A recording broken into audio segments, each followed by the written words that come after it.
તો આપણે અભ્યાસ કરીએ છીએ ધોરણ 11 વિષય બાયોલોજી ચેપ્ટર નંબર 15 વનસ્પતિમાં વૃદ્ધિ અને વિકાસ.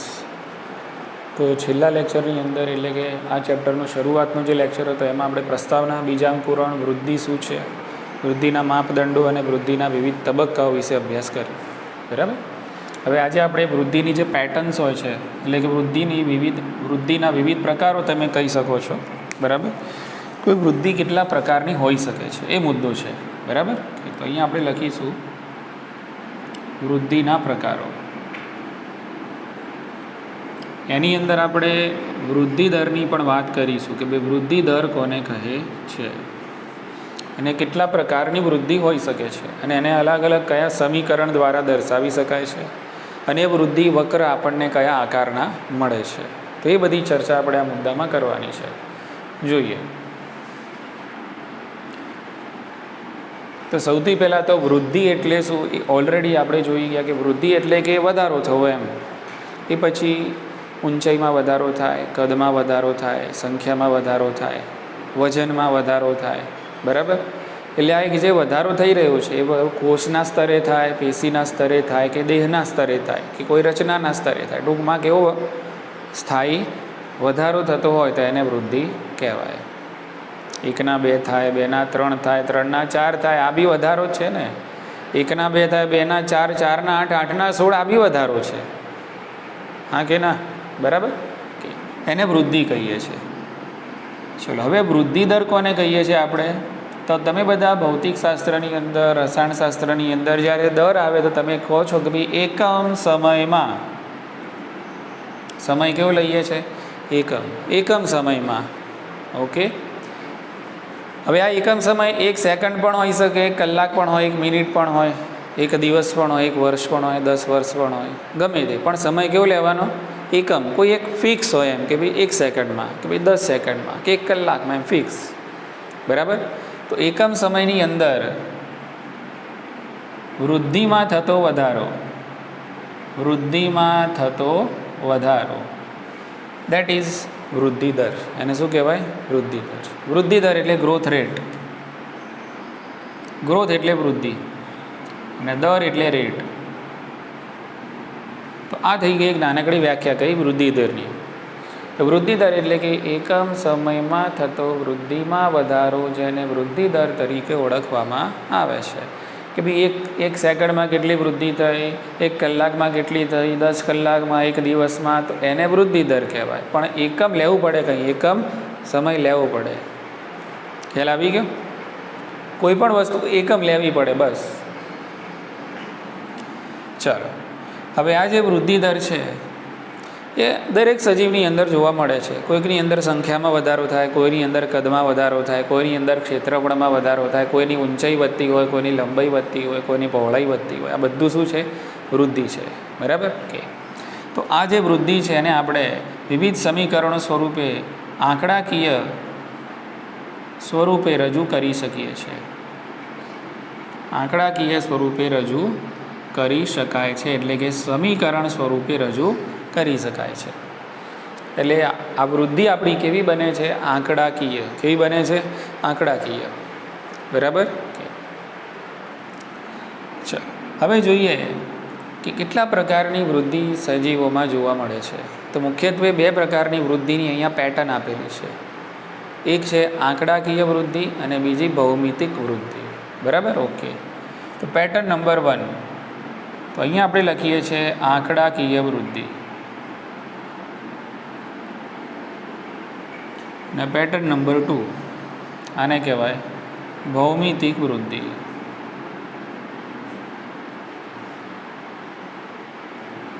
એટલે 2 પ્રકારની વૃદ્ધિની ભાત આપણને સજીવોમાં જોવા મળે છે.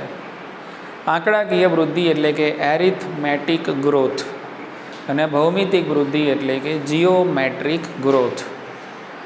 બરાબર કે? સમજી લઈએ બંનેમાં શું તફાવત છે ને પછી આગળ વધીએ. ખ્યાલ આવી ગયો કે? માની લો કે મારી જોડે અહીંયા એક કોષ છે અને આ કોષનું કોષ વિભાજન થશે એટલે ઓબ્વિયસ છે. તમે એમ કહેશો સર કોષનું કોષ વિભાજન થાય એટલે એકમાંથી 2 કોષો મળે. એટલે આ એક કોષ હતો, એ કોષનું મેં કોષ વિભાજન કર્યું અને મળે 2 બાળકોષો મળે છે. હવે થાય છે કંઈક એવું કે આ બંને બાળકોષો પછી કોષ વિભાજનમાં જતા નથી. આ બંને બાળકોષોમાંથી એક બાળકોષ છે એનું વિભાજન થશે. આ બે બાળકોષોમાંથી આ બાળકોષ છે એનું વિભાજન થયું એટલે એમાંથી બે બાળકોષો મળ્યા બીજા નવા, પરંતુ આ જે એક બાળકોષ હતો એનું હવે વિભાજન ક્ષમતા ગુમાવી બેસે છે. એટલે હવે આ આગળ વિભાજન પામશે નહીં. એનો મતલબ એમ કે આ કોષ બની જાય છે સ્થાયી, આ કોષ બની જાય છે પરિપક્વ અને પામે છે વિભેદન. અને શું પામે છે? વિભેદન પામે છે. એટલે એકમાંથી બે બનવાના, પછી બેમાંથી ચાર નહીં બને, બેમાંથી ત્રણ થયા. કેટલા થયા? ત્રણ થયા. ખ્યાલ આવી ગયો ને? આ એક કોષ હતો આપણી જોડે, એનું વિભાજન થયું એટલે બે બાળકોષો મળ્યા. હવે બનતા બે બાળકોષો છે એમાંથી એક બાળકોષનું સતત કોષ વિભાજન થશે, જ્યારે બીજો બાળકોષ હતો એ કેવો થઈ ગયો? હવે સ્થાયી થઈ ગયો, પરિપક્વ અને વિભેદિત થઈ ગયો. એટલે એનું હવે વિભાજન થશે નહીં. એટલે આને આપણે એમને એમ રાખ્યો, અહીંયા સમજી લો. અને આનું થયું વિભાજન એટલે આમાંથી મળ્યા બે બાળકોષો. એટલે કેટલા થયા? ત્રણ. હવે આ જે બે બાળકોષો મળ્યા એમાંથી પાછું એક જ બાળકોષ છે એનું વિભાજન થશે. એટલે આ જે કોષ છે એનું જ વિભાજન થઈને બે કોષો મળશે આ રીતે. અને આ બે કોષો તો સ્થાયી જ છે, એટલે આ બે કોષો આપણને આ રીતે મળશે. એટલે જે બાળકોષો જન્મે છે એમાંથી કોઈ પણ એક બાળકોષ છે સતત કોષ વિભાજન પામશે ને એક બાળકોષ કેવું થઈ જશે? સ્થાયી, પરિપક્વ અને વિભેદન થઈ વિભેદનમાં એ ભાગ લઈ લેશે. એટલે કોષો કંઈક આ રીતે, કોષોની સંખ્યામાં કંઈક આવી રીતે વૃદ્ધિ થશે. એટલે અહીંયા ચારના કેટલા થવાના? હવે 5 થવાના. 5ના કેટલા થવાના? હવે 6 થવાના. એટલે અહીંયા 1 2 3 4 5 થશે. બરાબર? 1 2 का 4 4 2 का 8 નહીં થાય. શું થશે? 1 2 3 4 5. 1 2 3 4 5 6. એટલે વૃદ્ધિ દર કેવો છે? સતત. બરાબર? ઓકે. એટલે આ રીતે સતત વૃદ્ધિ દર છે અને કોન્સ્ટન્ટ લાગે છે. કેવું લાગે છે? કોન્સ્ટન્ટ છે. દર વખતે કોષની સંખ્યામાં એક એકનો જ વધારો થાય છે. ખ્યાલ આવી ગયો ને? ઓકે. એટલે તમે આનો જો ગ્રાફ દોરશો તો તમને અહીંયા સીધી રેખા મળવાની શક્યતા છે. શક્યતા શું છે? સીધી જ રેખા મળશે. એ આપણે આગળ જોઈશું. એટલે ટૂંકમાં આને કહેવાય શું? આંકડાકીય વૃદ્ધિ. એટલે આ રીતે જો વધારો થતો હોય તો આંકડાકીય વૃદ્ધિ કહેવાય. ઉતરી ગઈ મગજમાં વાત? ચલો, ભૌમિતિક વૃદ્ધિ એટલે શું છે? તો આમાં 1 2 3 4 5 થયું તો આમાં થશે 1 2 का 4 4 2 का 8. પાછું 4 2 का 1 નહીં કરવાનું. 1 2 का 4 અને 4 2 का 8. હા, એવી રીતે. એ માની લો કે અહીંયા એક કોષ છે અને આ કોષનું વિભાજન થાય છે, તો આ કોષનું વિભાજન થવાથી અહીંયા બીજા બે બાળકોષો જન્મ લે છે. હવે આ બંને બાળકોષો છે પાછા વિભાજન પામશે. આના જેવું નહીં થાય અહીંયા કે એક બાળકોષ વિભાજન પામ્યું ને એક સ્થાયી થઈ ગયું ને. અહીંયા એવું થશે નહીં. અહીંયા બંને બાળકોષો છે આગળ કોષ વિભાજનમાં ભાગ લેશે અને એ પણ સતત વિભાજન પામતા જશે. એટલે આમાંથી બે, આમાંથી બે. બરાબર? એટલે ટોટલ અહીંયા કેટલા કોષો મળશે તમને? 4 કોષો મળશે. હવે આ 4 કોષો જોડે કોષ વિભાજન પામવાની ક્ષમતા છે, તો આ 4 કોષો વિભાજન પામશે. બરાબર? એટલે 4ના કેટલા કોષો મળવાના તમને? 8 કોષો મળવાના. ખ્યાલ આવી ગયો? એ રીતે 8ના 16 થશે, 16ના 32 થશે. એટલે આ પ્રમાણે પણ વૃદ્ધિ, આ વૃદ્ધિ છે ને, આ વૃદ્ધિ છે ને, થાય છે તો વધારો જ ને. આમાં એક એકનો થાય છે, આમાં ડબલ ઉમેરાય છે. તો ડબલ ઉમેરાતા હોય તો ભૌમિતિક વૃદ્ધિ કહેવાય, ને એક વધતું હોય તો આંકડાકીય વૃદ્ધિ કહેવાય. એટલે આંકડાકીય વૃદ્ધિમાં જે મળતા બાળકોષો છે એમાંથી બંને બાળકોષો વિભાજનમાં પ્રવેશ નથી કરતા. કોઈ પણ એક બાળકોષ છે વિભાજનની ક્ષમતા આગળ વધારીને નવા બાળકોષોનું સર્જન કરે છે. જ્યારે એક બાળકોષ છે કેવો થઈ જાય છે? સ્થાયી અને પરિપક્વ. એના જે બે બાળકોષો મળે એમાંથી પણ એક પાછો સ્થાયી થશે અને એક વિભાજન પામશે. જ્યારે આની અંદર તો જેટલા બાળકોષો જન્મ લેતા જશે બધા જ બાળકોષો છે કોષ વિભાજન પામવાની ક્ષમતા છે એને સતત ચાલુ રાખશે. અને આ રીતે જો વૃદ્ધિ થતી હોય એટલે આપણને ગ્રાફ કંઈક આવો મળે આમ. હા કે ના? ખ્યાલ આવી ગયો ને? ઓકે. એટલે આ પ્રમાણેની જો વૃદ્ધિની ભાત હોય તો એને ભૌમિતિક કહેવાય. એને શું કહેવાય છે? ભૌમિતિક. ઉતરી ગઈ મગજમાં વાત? ઓકે, ચાલો. હવે આપણને આ બંને વૃદ્ધિ છે એ એક સાથે ભ્રૂણ વિકાસ કઈ રીતે થાય છે એમાં બંને પેટર્ન સમજાવેલી છે. માની લો કે આ છે શરૂઆતમાં યુગ્મનજ. હવે યુગ્મનજમાંથી મારે ભ્રૂણનું નિર્માણ કરવું છે. શું કરવું છે? યુગ્મનજમાંથી ભ્રૂણનું નિર્માણ કરવું છે. આ યુગ્મનજ એટલે પોતે એક કોષ છે. ચલો આનું વિભાજન થાય છે એમ સમજી લઈએ. આનું વિભાજન થયું એટલે એકમાંથી કેટલા બન્યા? 2 કોષો મળ્યા. ચલો આનું પણ વિભાજન થયું એટલે આજે 2 છે, એમાંથી કેટલા મળ્યા મને? 4 મળ્યા. બરાબર. ચલો આ જે 4 છે એમાંથી મને મળ્યા 8 કોષો. કેટલા મળ્યા? 8. એટલે અહીંયા શું થાય છે? 1 2 का 4, 4 2 का 8 એ રીતે થાય છે. તો શરૂઆતમાં જે વૃદ્ધિ તમને આ દેખાય છે આ કઈ છે બોલો? આ આંકડાકીય છે કે ભૌમિતિક છે? ભૌમિતિક. ડબલ થાય છે ને, 1 ના 2, 2 ના 4, 4 ના 8. એટલે આ કઈ કહેવાશે? ભૌમિતિક વૃદ્ધિ કહેવાશે. એટલે યુગ્મનજની જે શરૂઆતની વૃદ્ધિ છે કેવું હોય છે? ભૌમિતિક વૃદ્ધિ હોય છે. એટલે યુગ્મનજ છે આ રીતે વિભાજન પામીને આગળ જઈને આપણે શાનો વિકાસ કરવાનો છે? ભ્રૂણનો વિકાસ કરવાનો છે. બરાબર. ઓકે. ચલો હવે શું થશે? હવે થોડું પિક્ચર સામાન્ય બદલાશે. બરાબર. તો હવે કેટલાક કોષો છે એ આ રીતે સતત વૃદ્ધિ પામતા જશે. સતત કોષ વિભાજનની ક્ષમતા છે એમની અંદર જોવા મળશે. જ્યારે કેટલાક કોષો છે એ ભૌમિતિક વૃદ્ધિ નહીં દર્શાવે. કેવી વૃદ્ધિ દર્શાવશે? આંકડાકીય વૃદ્ધિ. એટલે ધીમે ધીમે ભ્રૂણ વિકાસ પામી રહ્યું છે. એટલે શરૂઆતમાં ભૌમિતિક વૃદ્ધિ થઈ અને પછી કઈ વૃદ્ધિ શરૂ થાય છે? ભૌમિતિક પણ થાય છે કેટલાક કોષોની શું થાય છે? આંકડાકીય પણ થાય છે. એટલે માની લો કે આ જે વૃદ્ધિ છે એ છે ભૌમિતિક. આ છે ભૌમિતિક. એટલે અહીંયા જે કોષો ડેવલપ થશે બધા ડબલ થશે અને અહીંયા જે કોષો થશે એમાં કોષોની સંખ્યામાં આંકડાકીય રીતે વધારો થશે. અને આ જે વૃદ્ધિ છે તમને જોવા મળે છે આંકડાકીય. એટલે ખબર શું પડી કે ભ્રૂણ વિકાસમાં યુગ્મનજમાંથી જ્યારે ભ્રૂણનો વિકાસ થાય છે ત્યારે એમાં કેટલા પ્રકારની વૃદ્ધિની પેટર્ન જોવા મળે છે? તો 2 પ્રકારની મળે છે, ભૌમિતિક વૃદ્ધિ અને આંકડાકીય વૃદ્ધિ. શરૂઆતમાં કઈ વૃદ્ધિ થાય છે? ભૌમિતિક વૃદ્ધિ. તો અમુક હદ સુધી ભૌમિતિક વૃદ્ધિ થઈ ગયા પછી ભૌમિતિક વૃદ્ધિ પણ થતી હોય છે અને આંકડાકીય વૃદ્ધિ પણ થતી હોય છે. અને આ રીતે ભ્રૂણ નિર્માણ થાય છે. એટલે ભ્રૂણ વૃદ્ધિમાં ફક્ત ભૌમિતિક વૃદ્ધિ છે? ના. ફક્ત આંકડાકીય છે? ના, બંને છે. ભૌમિતિક પણ છે અને આંકડાકીય છે.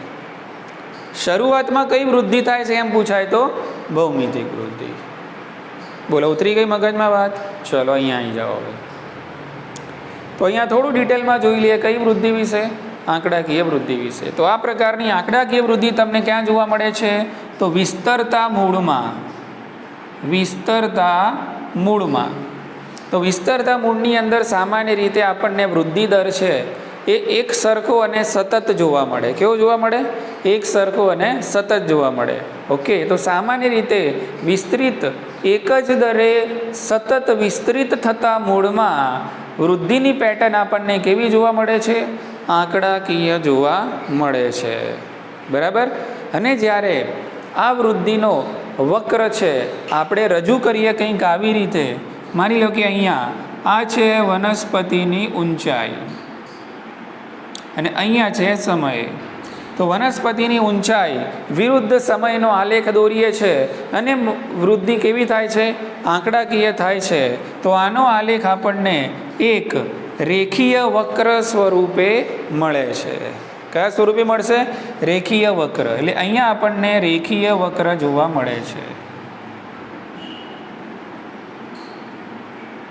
રેખીય વક્ર એટલે અહીંયા આ યાદ રાખવાનું છે કે આંકડાકીય વૃદ્ધિનો વક્ર કેવો? તો આંકડાકીય વૃદ્ધિનો વક્ર કેવો મળશે? રેખીય મળશે. કારણ કે અહીંયા વૃદ્ધિનો જે દર છે એ સતત છે અને એક સમાન છે. કેવો છે? એક સમાન છે. અને એટલા માટે અહીંયા આપણને વૃદ્ધિ વક્ર રેખીય જોવા મળે છે. બોલો, ઉતરી ગઈ મગજમાં વાત? બરાબર. ઓકે. હવે આ જ આંકડાકીય વૃદ્ધિને આપણે ગાણિતિક સ્વરૂપે એટલે કે સમીકરણ સ્વરૂપે રજૂ કરી શકીએ છીએ. બરાબર. હવે એનું સમીકરણ આપણે યાદ રાખવાનું છે કે ભાઈ આંકડાકીય વૃદ્ધિનું સમીકરણ શું છે. એટલે આંકડાકીય વૃદ્ધિને ગ્રાફના સ્વરૂપે આ રીતે દર્શાવી શકાય, પણ સમીકરણના સ્વરૂપે દર્શાવવું હોય તો, અથવા તમારે આંકડાકીય વૃદ્ધિ શોધવી હોય તો, બરાબર, તો એના માટેનું એટલે કે એના માટેનું સમીકરણ શું છે? સમીકરણ બહુ સરળ આપણને આપેલું છે. L1 is equal to L0 plus RT. અહીંયા L એટલે લંબાઈ થશે, L ફોર લેન્થ, અને લેન્થ એટલે લંબાઈ. બરાબર કે આ સમીકરણ શું દર્શાવે છે? તો આ સમીકરણ આંકડાકીય વૃદ્ધિ છે એનું ગાણિતિક સ્વરૂપ છે. આંકડાકીય વૃદ્ધિનું ગાણિતિક સ્વરૂપ. બરાબર કે ભાઈ આંકડાકીય વૃદ્ધિ કેટલી થાય છે ચોક્કસ સમયે? L1 એટલે કે ચોક્કસ સમયે લંબાઈ. L1 એટલે શું થશે અહીંયા? ચોક્કસ સમયે લંબાઈ, અથવા તો LT પણ તમે કહી શકો. શું કહી શકો? LT. LT એટલે કોઈ ટી સમય, L1 એટલે કોઈ ચોક્કસ સમય એમ. બરાબર કે ચલો L0 એટલે કે 0 સમયે લંબાઈ કેટલી હતી વનસ્પતિની? 0 સમય, અથવા તો તમે એમ કહી શકો કે શરૂઆતમાં. એટલે શું થશે? L0 એટલે ટૂંકમાં 0 સમયે કેટલી લંબાઈ હતી? ચલો એ જ રીતે R શું છે? તો R છે વૃદ્ધિનો દર. R છે વૃદ્ધિનો દર. R એટલે રેટ, રેટ એટલે દર, R એટલે વૃદ્ધિનો દર, અને T એટલે સમય. તો તમારી જોડે આ બધી વેલ્યુ હોય તો T સમય લંબાઈ કેટલી થશે એ તમે જાણી શકો છો. T સમય લંબાઈ કેટલી થશે એ જાણી શકો છો. પણ અહીંયા તમને જે વૃદ્ધિ મળવાની એ કઈ પેટર્નમાં મળશે? આંકડાકીય વૃદ્ધિ. ખ્યાલ આવી ગયો? ચલો હવે જોઈએ કઈ વૃદ્ધિ? ભૌમિતિક વૃદ્ધિ. તો પ્રકૃતિમાં આપણને જેટલા પણ મોટાભાગના સજીવો જોવા મળે છે, પ્રકૃતિમાં જોવા મળતા સજીવો, એમાં બધું જ આવી ગયું. હો ભાઈ, સૂક્ષ્મજીવો આવી ગયા, વનસ્પતિઓ આવી ગઈ, પ્રાણીઓ આવી ગયા, બધાની જ વાત કરી લઈએ આપણે. તો પ્રકૃતિમાં જોવા મળતા બધા જ સજીવોમાં વૃદ્ધિની જે પેટર્ન છે, વૃદ્ધિની જે ભાત છે એ આ પ્રકારની છે. કેવી છે? ભૌમિતિક વૃદ્ધિ. ભૌમિતિક વૃદ્ધિ એટલે સવાલ આ પૂછાય છે કે ભાઈ મોટાભાગના સજીવોમાં પ્રકૃતિમાં નેચરલી વૃદ્ધિ કેવી હોય લોકોની અંદર? લોકો એટલે આમાં પ્રાણીઓ આવી ગયા, સજીવ, વનસ્પતિ બધું જ આવી ગયું. એટલે પ્રેક્ટિકલી વૃદ્ધિ કયા પેટર્નની હોય એમ સજીવોમાં? તો આ પેટર્ન હોય. કઈ? ભૌમિતિક વૃદ્ધિ. બરાબર ને? કે હવે આ ભૌમિતિક વૃદ્ધિ છે એને પણ આ રીતે ગ્રાફ દ્વારા આપણે રજૂ કરી શકીએ છીએ. તો અહીંયા પણ માની લો કે આપણે ગ્રાફ દોરીએ છીએ. અહીંયા લખીએ છીએ વનસ્પતિની ઊંચાઈ, અથવા તમે લઈ શકો છો વજન, અથવા તમે લઈ શકો છો કદ, અથવા તમે લઈ શકો છો સંખ્યા. કંઈ પણ લઈ શકાય, કારણ કે આ બધા વૃદ્ધિના માપદંડો છે ને. બરાબર, એટલે ગમે તે લઈ શકો એમ તમે. બરાબર, ઓકે. અને એનો આલેખ દોરવાનો છે સમયના વિરુદ્ધમાં. તો જ્યારે તમે સમયના વિરુદ્ધમાં તમે આલેખ દોરશો ભૌમિતિક વૃદ્ધિની પેટર્નનો, તો તમને કંઈક આલેખ છે એ એસ આકારનો મળશે. એટલે ભૌમિતિક વૃદ્ધિનો વક્ર કયા આકારનો છે? કયા આકારનો? એસ આકારનો. બરાબર, એટલે વૃદ્ધિ વક્ર, ભૌમિતિક વૃદ્ધિ થઈ હશે તો તમને વૃદ્ધિ વક્ર એસ આકારનું મળે છે, જેને સિગ્મોઇડ કર્વ કહેવાય છે. સિગ્મોઇડ કર્વ, કર્વ એટલે વક્ર, એસ ફોર સિગ્મોઇડ. આટલી ખબર પડી ગઈ? ઓકે. એટલે ભૌમિતિક વૃદ્ધિ થતી હશે તમને આકાર કેવો મળશે? વૃદ્ધિ વક્રનો એસ આકાર મળશે. ખ્યાલ આવી ગયો? ઓકે, ચલો. તો ભૌમિતિક વૃદ્ધિની અંદર તમે જોશો તો જુઓ, શરૂઆતમાં વૃદ્ધિ દર ધીમો છે, એટલે આ જે તબક્કો છે ધીમી વૃદ્ધિનો તબક્કો કહેવાશે. ધીમી વૃદ્ધિનો તબક્કો. અને આ ધીમી વૃદ્ધિનો તબક્કો છે એને લેગ ફેઝ કહેવાય છે. LAG, lag phase. બોલો, ખ્યાલ આવી ગયો? કે એના પછી તમે જુઓ છો તો વૃદ્ધિ છે એ એકદમ ઝડપી દરે વધે છે. એટલે કે વૃદ્ધિનો દર એકદમથી કેવો થઈ જાય છે? ઊંચો થઈ જાય છે, એકદમ ઝડપી થઈ જાય છે. એટલે આ જે તબક્કો આવ્યો એ છે ઝડપી વૃદ્ધિનો તબક્કો. ઝડપી વૃદ્ધિ તબક્કો. અને આ ઝડપી વૃદ્ધિ તબક્કો છે એને લોગ ફેઝ કહેવાય. લોગ અથવા એક્સપોનન્શિયલ કહેવાય. શું કહેવાય? એક્સપોનન્શિયલ. લોગ અથવા એક્સપોનન્શિયલ. ચલો ત્યારબાદ જે તે સજીવ છે એમના માટે આપણે બધાએ જાણીએ છીએ કે ભાઈ કોઈ પણ માટે પ્રકૃતિમાં સ્ત્રોત મર્યાદિત જ છે, કંઈ અનલિમિટેડ કશું છે નહીં, મર્યાદિત જ છે, બરાબર. એટલે સ્ત્રોતોની મર્યાદા છે એટલા માટે હવે વૃદ્ધિનો દર ધીમો પડે છે ને પછી ધીમે ધીમે સ્થાયી થઈ જાય છે. કેવું થઈ જાય છે? સ્થાયી થઈ જાય છે. કારણ કે સતત કંઈ તમને અનલિમિટેડ સ્ત્રોત મળવાના નથી, બરાબર. એટલે એક સમય એવો આવશે કે જ્યારે સ્ત્રોતો મર્યાદામાં થઈ જશે, એટલે એ વખતે પછી વૃદ્ધિ આટલા બધા દરે ઝડપથી વધશે નહીં. એટલે એ વખતે વૃદ્ધિ કેવી થઈ જશે? પછી એનો દર કેવો થઈ જશે? સ્ટોપ. બરાબર. વૃદ્ધિ છે કેવી થઈ જશે? સ્થાયી. બરાબર. એટલે વૃદ્ધિ અહીંયા થઈ જાય છે કે આ કયો તબક્કો કહેવાય છે?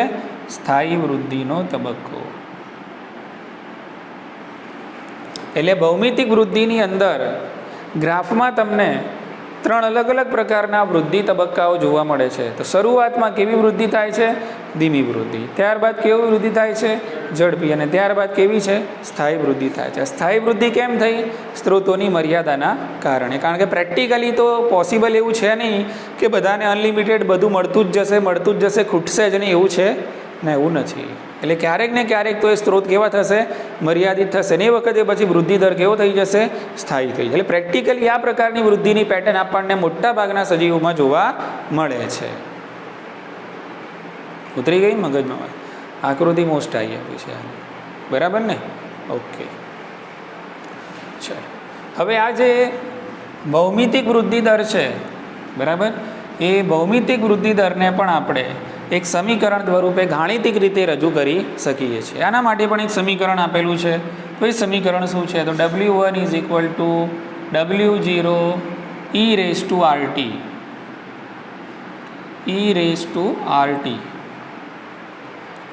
W અહીંયા W ફોર તમારે વેઇટ સમજવાનું, વેઇટ વજન, એટલે W લીધું છે, બરાબર. એની જગ્યાએ તમે ઊંચાઈ પણ લઈ શકો, એની જગ્યાએ તમે સંખ્યા પણ લઈ શકો છો, કશું બી લઈ શકો, પણ અહીંયા વજનને સંજ્ઞા તરીકે લીધું એટલે W વાપર્યું આપણે, બરાબર. પણ આ સૂત્ર કોનું બને છે? કઈ વૃદ્ધિનું? ભૌમિતિક વૃદ્ધિ તમારે શોધવી હોય તો આ સૂત્ર અપનાવવાનું, બરાબર. ચલો એમાં W1 એટલે શું છે? તો W1 એટલે કે T સમયે વજન. T સમયે વજન કહો, સંખ્યા કહો, ઊંચાઈ કહો, ગમે તે તમે જે લીધું હોય. ખ્યાલ આવી ગયો? ઓકે, ચલો W0 એટલે શું થશે? શરૂઆતના સમયે, 0 સમયે, શરૂઆતના સમયે અથવા તો 0 સમયે કેટલું વજન છે, કેટલી ઊંચાઈ છે, કેટલી સંખ્યા છે. E એટલે શું થશે? તો E બરાબર પ્રાકૃતિક લઘુ ગુણકનો આધાર કે જે કોન્સ્ટન્ટ હોય છે. પ્રાકૃતિક લઘુ ગુણકનો આધાર, આની વેલ્યુ કોન્સ્ટન્ટ છે, 2 પોઈન્ટ સમથિંગ કંઈક આની વેલ્યુ હોય છે, બરાબર. R એટલે શું છે? તો R એટલે વૃદ્ધિ દર. R એટલે વૃદ્ધિ દર. અને આ કયો વૃદ્ધિ દર છે? તો સાપેક્ષ વૃદ્ધિ દર છે, સાપેક્ષ દર છે. હવે સાપેક્ષ એટલે શું અને નિરપેક્ષ એટલે શું એ પછી આપણે સમજીએ, ધ્યાન રાખો. અને T એટલે સમય. T એટલે સમય. આટલી ખબર પડી ગઈ? તો આ સમીકરણ દ્વારા આંકડાકીય સ્વરૂપે તમે ભૌમિતિક વૃદ્ધિને સમીકરણના સ્વરૂપમાં રજૂ કરી શકો છો. જો અહીંયા પ્લસની નિશાની છે, અહીંયા પ્લસ નથી, એ ધ્યાન રાખજો તમે, બરાબર. આ L1 અથવા તો LT બરાબર L0 + RT, ને અહીંયા W1 = W0 e⁻RT, બરાબર. આ ભૌમિતિક વૃદ્ધિ દર્શાવે છે, આ આંકડાકીય વૃદ્ધિ દર્શાવે છે. અહીંયા જે વૃદ્ધિ દર છે કેવો છે? સાપેક્ષ વૃદ્ધિ દર છે. એટલે સાપેક્ષ અને નિરપેક્ષ આના પછી સમજીએ આપણે. આટલી ખબર પડી ગઈ? ઓકે. અને આ વૃદ્ધિ દર, આ જે સાપેક્ષ વૃદ્ધિ દર છે એના કારણે આપણને જે તે વનસ્પતિ છે એ કેટલા પ્રમાણમાં વનસ્પતિ દ્રવ્યો પેદા કરે છે એની પણ આપણને ખબર પડે છે. એટલે આ જે વૃદ્ધિ દર છે એક પ્રકારે એની ક્ષમતાના સૂચક આંક તરીકે વપરાય છે. કયા તરીકે? ક્ષમતાના સૂચક આંક તરીકે વપરાય છે. ક્ષમતા, એની જે કાર્યક્ષમતા હોય છે, કાર્યક્ષમતાના સૂચક આંકનું નિર્દેશન કરે છે. કારણ કે વૃદ્ધિ દર વધારે હશે. સમજી લો કે મારી શરૂઆતમાં 5 સેન્ટીમીટર વૃદ્ધિ હતી, પછી 1 વર્ષ પછી બીજા 5 સેન્ટીમીટર વધ્યા, એટલે એકમ સમય થયો 1 વર્ષ, બરાબર. 5 સેન્ટીમીટર થઈ એટલે ડબલ થઈને સીધી વૃદ્ધિ કેવી થઈ? ડબલ થઈ. અને કોઈકની 50ની 55 થાય છે તો એ બી 5 જ વધી ને. 50 સેન્ટીમીટરમાંથી 55 થઈ, એ બી 5 વધી. અને અહીંયા 5ની 10 થઈ તો એ બી 5 જ વધી, તો 5 જ ને બંનેમાં. પણ પેલાનો દર ડબલ થઈ ગયો ને, 5ના 10 થયા, પેલામાં તો 50ના 55 થયા. એટલે કાર્યક્ષમતા આની વધારે કહેવાય. સમજાયું હા કે ના? ખ્યાલ આવ્યો હા કે ના? ઓકે. એ જ વસ્તુ ઉદાહરણ આપણે આગળ સમજવાનું છે કે એટલે આ શું છે? આર બરાબર સાપેક્ષ વૃદ્ધિ દર, બરાબર. અને વનસ્પતિની વૃદ્ધિની અંદર જે દ્રવ્યો પેદા કરવાની ક્ષમતા, એ જે કાર્યક્ષમતા છે એનું સૂચક છે. ક્લિયર? ચાલો હવે તમે જોશો અહીંયા તો ટી સમયે જે વૃદ્ધિ થાય છે એનો આધાર એ શરૂઆતમાં કેટલી વૃદ્ધિ છે એના ઉપર જ રહેલો છે. શરૂઆતમાં જો મુદ્દામાલ વધારે હશે તો ઓબ્વિયસ છે આપણે આગળ જઈને એના ડબલ ને ત્રિબલ જ થવાના છે ને ભાઈ. એટલે શરૂઆતમાં કેટલું છે એના ઉપર ટી સમય કેટલું હશે એનો આધાર રહેલો છે. શરૂઆતમાં વધારે હશે તો ટી સમયે વધારે, શરૂઆતમાં ઓછું હશે તો ટી સમયે ઓછું હશે. ખ્યાલ આવી ગયો? ચલો હવે આપણે સમજીએ સાપેક્ષ વૃદ્ધિ દર એટલે શું અને નિરપેક્ષ વૃદ્ધિ દર એટલે શું. તો બહુ સરસ મજાના ઉદાહરણ દ્વારા આપણને અહીંયા સમજાવવામાં આવ્યું છે. ફટાફટ તમારા દિમાગમાં બેસી જશે. સાપેક્ષ વૃદ્ધિ દર કોને કહેવાય? બરાબર. અને બીજું છે નિરપેક્ષ વૃદ્ધિ દર કોને કહેવાય? નિરપેક્ષ વૃદ્ધિ દર. સાપેક્ષ વૃદ્ધિ દર એટલે આને રિલેટિવ ગ્રોથ રેટ કહેવાય છે. રિલેટિવ ગ્રોથ એટલે વૃદ્ધિ અને દર એટલે રેટ. નિરપેક્ષ એટલે એબ્સોલ્યુટ ગ્રોથ રેટ.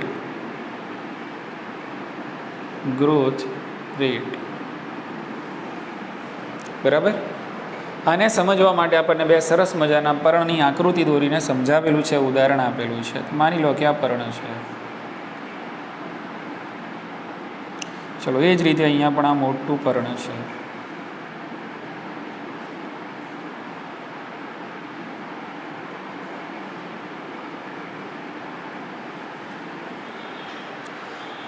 નામ આપી દઈએ પર્ણ એ, પર્ણ બી. અને આ જે વૃદ્ધિ થઈ અને A1 નામ આપીએ અને આ વૃદ્ધિ થઈ અને B' નામ આપીએ. શરૂઆતની જે વૃદ્ધિ છે સમજી લો કે 5 સેન્ટીમીટર સ્ક્વેર. એના પછી આ જે ટોટલ વૃદ્ધિ પછીની જે વૃદ્ધિ થઈ એ હવે ટોટલ છે 10 સેન્ટીમીટર સ્ક્વેર. અહીંયા શરૂઆતમાં હતી 50 સેન્ટીમીટર સ્ક્વેર અને હવે આ જે થોડી વૃદ્ધિ વધી એ છે ટોટલ થઈ ગઈ 55 સેન્ટીમીટર સ્ક્વેર. હવે આ બંને પર્ણોની આપણે વૃદ્ધિ દરની વાત કરીએ તો સૌથી પહેલાં સમજીએ નિરપેક્ષ વૃદ્ધિ દર. તો નિરપેક્ષ વૃદ્ધિ દર એટલે શું? તો નિરપેક્ષ વૃદ્ધિ દર એટલે કે એકમ સમયમાં થતી કુલ વૃદ્ધિ. એકમ સમયમાં થતી કુલ વૃદ્ધિ એને કહેવાય છે નિરપેક્ષ વૃદ્ધિ દર.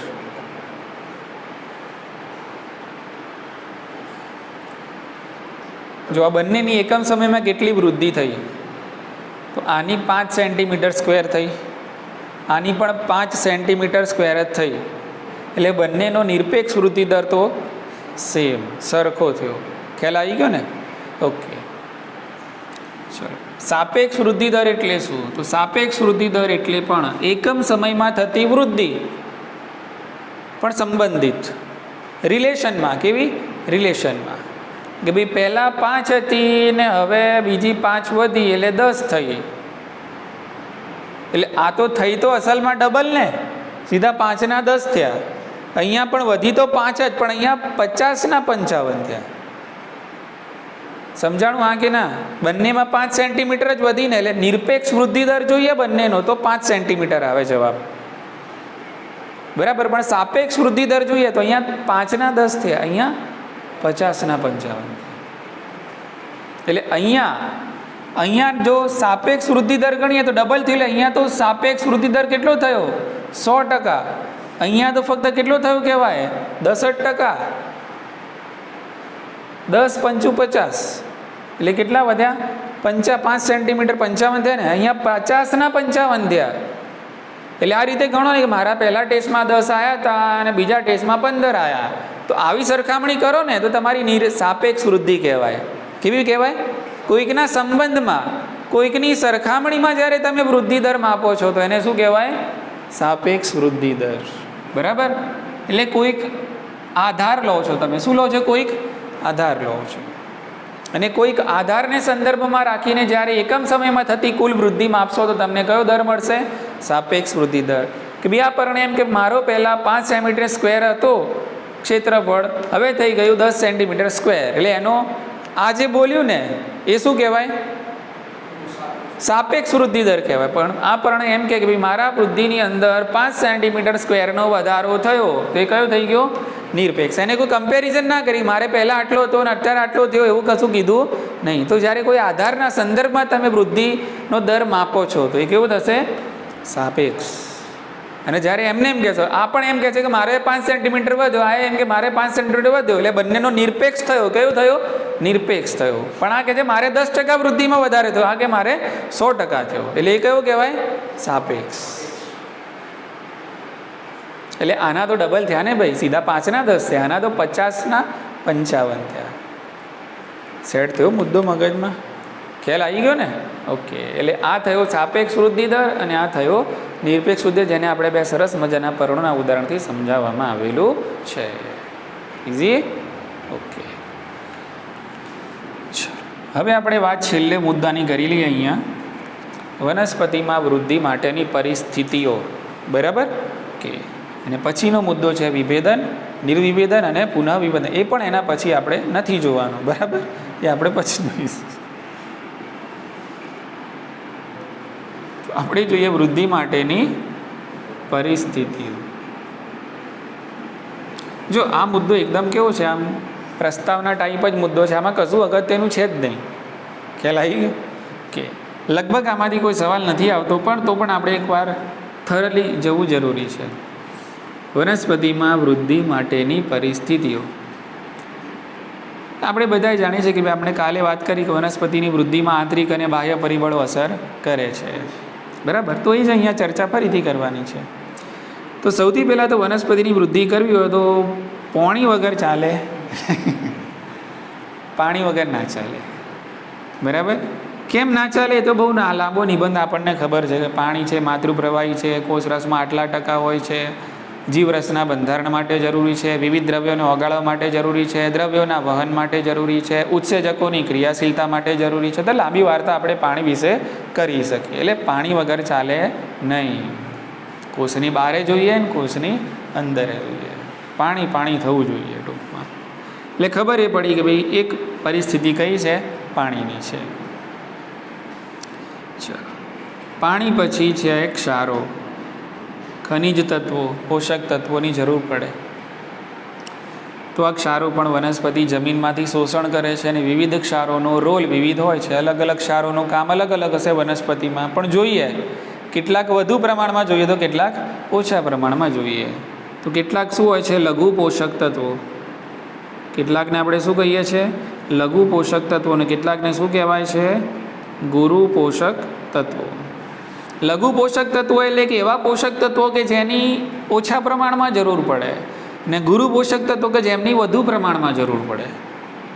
દાખલા તરીકે કાર્બન, હાઇડ્રોજન, ઓક્સિજન, નાઇટ્રોજન, આ બધા કેવા કહેવાય? વધારે જોઈએ એટલે એને ગુરુ પોષક તત્વો કે. પછી ઝીંક છે, બોરોન છે, મેગ્નેશિયમ છે, સોડિયમ છે, આ બધા ઓછા જોઈએ એને કહેવાય લઘુ પોષક તત્વો. ખ્યાલ આવી ગયો? એ ડિટેલમાં આપણે બીજા ચેપ્ટરમાં ભણવાનું છે. બીજું એટલે કે 12મું ચેપ્ટર હજુ બાકી છે, ખનિજ પોષણ. એમાં ફક્ત ખનિજ તત્વો વિશે જ વાત કરવાની છે. ખ્યાલ આવી ગયો? ઓકે. એટલે કેટલીકની લઘુ માત્રામાં જરૂર, કેટલાકની ગુરુ માત્રામાં જરૂર. આ બધાએ ક્યાંક ને ક્યાંક પોતાનો ફાળો આપશે. ચયાપચય પ્રક્રિયાઓના દરમાં વધારો કરે છે. કઈ રીતે? તો આમની હાજરી હોય તો ઉત્સેચકોની ક્રિયાશીલતામાં શું થાય? વધારો થાય. અથવા તો ઉત્સેચકો છે એ સક્રિય થાય. હા કે ના? એટલે આમની હાજરી જરૂરી છે. ખ્યાલ આવી ગયો? કે પછી ઓક્સિજન. ઓક્સિજન વગર તો ચાલે જ નહીં ને. અત્યારે હાલ ખબર પડી કે આપણને ઓક્સિજન વગર ચાલે નહીં. જ્યાં જુઓ ત્યાં ઓક્સિજનની બૂમો છે. હે?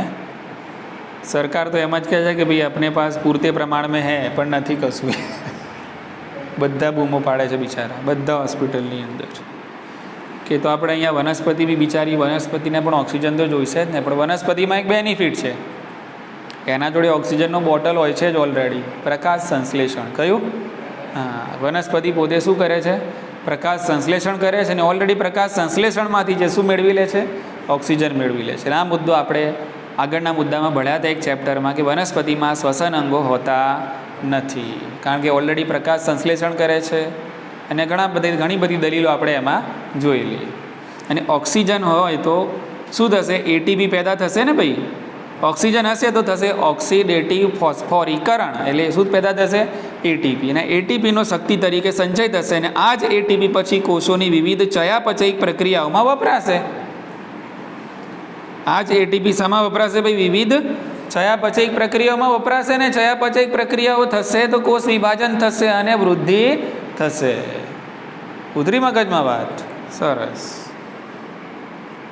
ચલો પછી શું જરૂરી છે તાપમાન જરૂરી છે સામાન્ય રીતે 20 ડિગ્રી સેલ્સિયસ તાપમાન હોય બરાબર ઇન જનરલની વાત છે એટલે નીચા તાપમાને સામાન્ય રીતે વૃદ્ધિનો દર વધારે હોય ઊંચા તાપમાને કેવો થઈ જાય ઓછો થઈ જાય પણ કેટલીક એવી પણ વનસ્પતિ છે કે જેમને ઊંચું તાપમાન મળે તો સારી વૃદ્ધિ થાય બાકી થાય નહીં પણ ઇન જનરલ 20 ડિગ્રી સેલ્સિયસ જેટલું તાપમાન હોય તો બીજનું બીજાંકુરણ થઈ શકે છે ક્લિયર એટલે તાપમાન પણ એક અગત્યનું પરિબળ છે ચલો એના પછી જોઈએ પ્રકાશ